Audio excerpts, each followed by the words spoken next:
Assalamualaikum warahmatullahi wabarakatuh. Perkenalkan, nama saya Lingga Ramadan dengan nomor absen 18, kelas 11 2. Di sini saya akan memperlihatkan hasil dari tugas web development. Untuk tugasnya sendiri, kita tuh harus membuat edit dan hapus pada purchase. Namun, ada ketentuannya. Kalau misalnya kita klik tombol edit atau hapus data purchase, harus menampilkan modal untuk mengisi password terlebih dahulu. Oke, ini ya.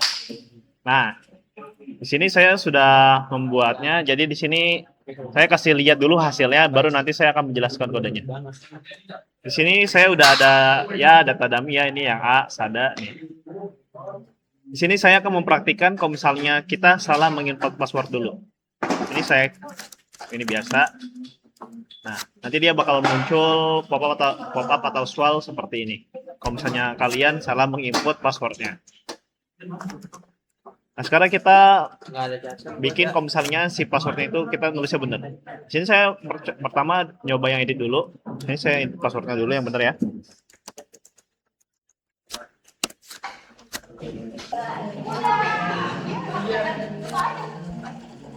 Nah, kalau udah, nanti dia bakal redirect ke si edit purchase. Nah, di edit purchase, data dari no invoice, distributor, produk, purchase price, selling margin, dan juga purchase amount, itu datanya nggak bakal hilang ya. Dan ini datanya tuh bakal sama kayak yang kita buat di create tadi. Nanti kalian tinggal ubah sesuai yang kalian mau. Ya, sekarang kita nyoba buat menghapus datanya. Sini bakal ada pop up, dia tuh bakal nanya kita beneran mau hapus datanya atau enggak. Kita pencet yes, baru dia minta password. Ini saya tulis passwordnya. Nah, kalau benar dia bakal ada pop up seperti ini dan datanya tuh bakal hapus. Nah, sekarang kita akan ke VS Code untuk menjelaskan kode-kodenya.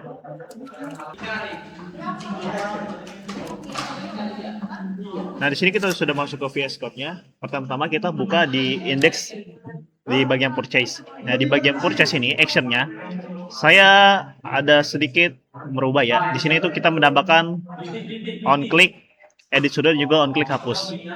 Nah, jadi ini fungsinya tuh, jadi kalau misalnya kita nanti bakal ngeklik delete atau edit, jadi dia tuh bakal masuk ke fungsi si edit sudo dulu sama si hapus dulu.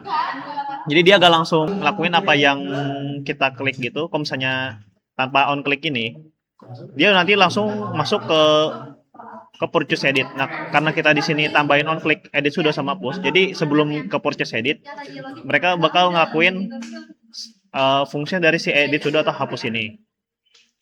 Nah, lanjut kita ke fungsinya.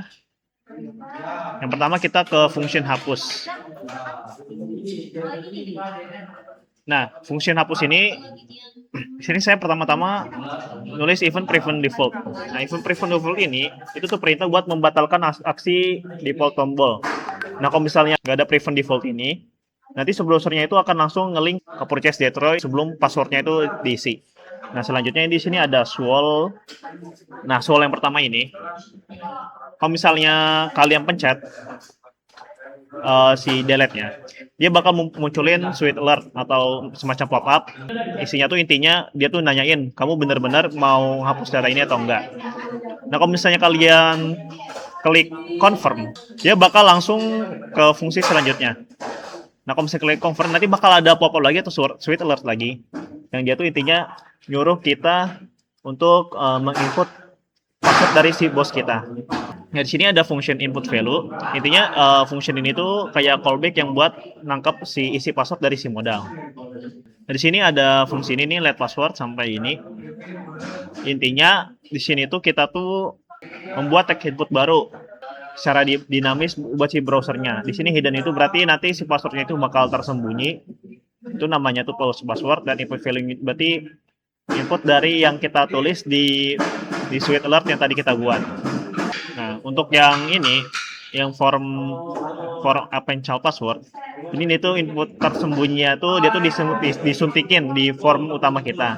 Jadi kalau misalnya kita pakai cara ini, si passwordnya tadinya di modal JS itu dia tuh udah ada di formnya. Nah, kalau misalnya udah, nanti kita tuh bakal ke form action, lhref, form submit. Jadi kalau misalnya kita udah mengisi semuanya, kayak kita udah pencet confirm, habis itu pencet isi passwordnya, terus habis itu oke, nanti dia tuh bakal ganti tujuannya tuh ke form yang URL yang ada di tujuan kita yang hero tadi, kan naruh tadi ke purchase destroy. Jadi dia tuh bakal mengarah ke purchase destroy, dan sub ini dia bakal mengirim datanya ke controller. Nah lanjut ke edit sudo. Nah edit sudo ini sama, dia itu ada event prevent default, bakal membatalkan aksi default tombolnya.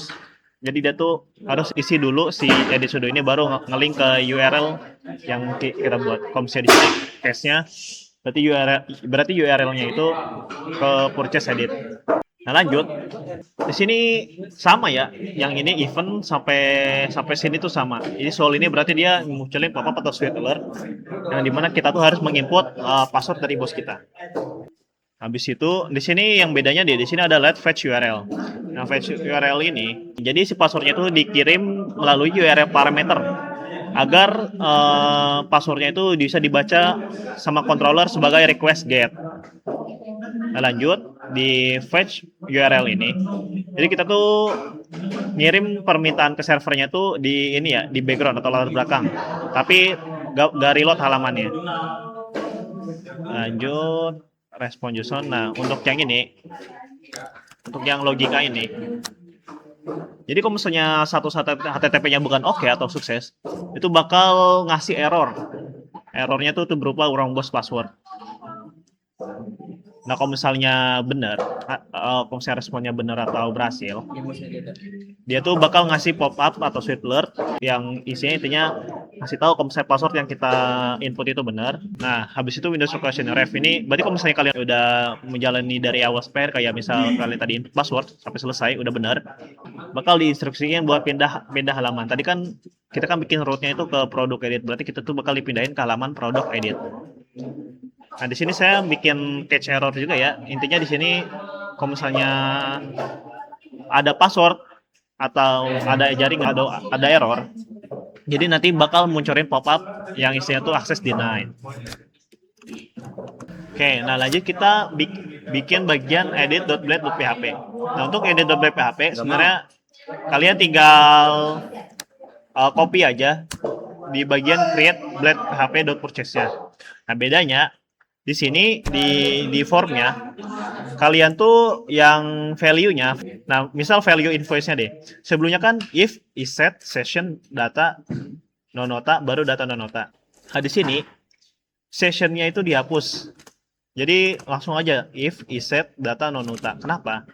Jadi kalau misalnya kita nerapin if isset data, jadi ya pas kita ngedit data sebelumnya kita input itu bakal nampil. Kalau misalnya kita pakai session data, if isset session data yang sebelumnya kita input itu yang pas diedit itu dia gak bakal nampil datanya. Nah, lanjut kita ke purchase controller ya. Nah di purchase controller ini dia itu mengimport ada dua, yaitu ada yang user sama packet hash.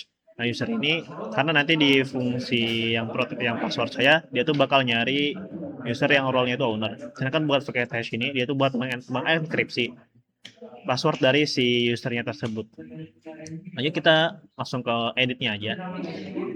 Nah di sini saya akan menjelaskan gimana cara mengimplementasikan si password ini aja ya. Nah di sini ada if request Ajax. If request Ajax ini dia tuh bakal ngejalanin pengecekan password kalau misalnya ada request datang dari si edit sudo. Nah selanjutnya sini ada owner user role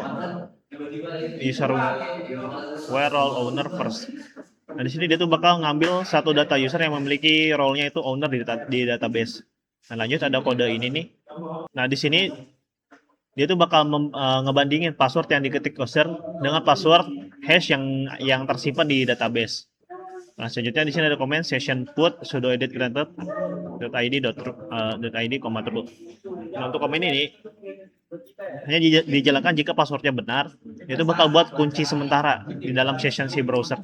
Nih, tujuannya tuh biar si usernya tuh diizinkan masuk halaman edit.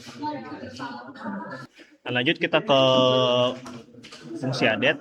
Nah, di sini ada session forget sudo edit granted ID. Nah, kalau misalnya kalian udah nge-update si datanya, dia tuh kunci aksesnya itu atau sessionnya itu langsung dihapus. Buat kenapa? Kenapa kita terapin ini? Jadi itu tuh biar security lah ya. Jadi biar si usernya itu tidak bisa masuk lagi tanpa verifikasi ulang. Nah lanjut, habis itu dia tuh bakal memperbarui data utama, habis itu baru memperbarui data dari transaksinya. Nah kalau udah dia tuh bakal nge-redirect ke purchase index. Nah untuk yang terakhir, yang buat yang destroy-nya, jadi di sini dia tuh bakal ngebandingin input dari si user sama passwordnya yang ada di database. Kalau misalnya sama, dia tuh bakal ngapus data detailnya dulu, baru dia ngapus data utamanya. Nah kalau udah dia tuh bakal di redirect ke purchase index. Nah mungkin buat video tugas ini segini saja. Kalau misalnya saya ada kesalahan kata, mohon maaf. Assalamualaikum warahmatullahi wabarakatuh.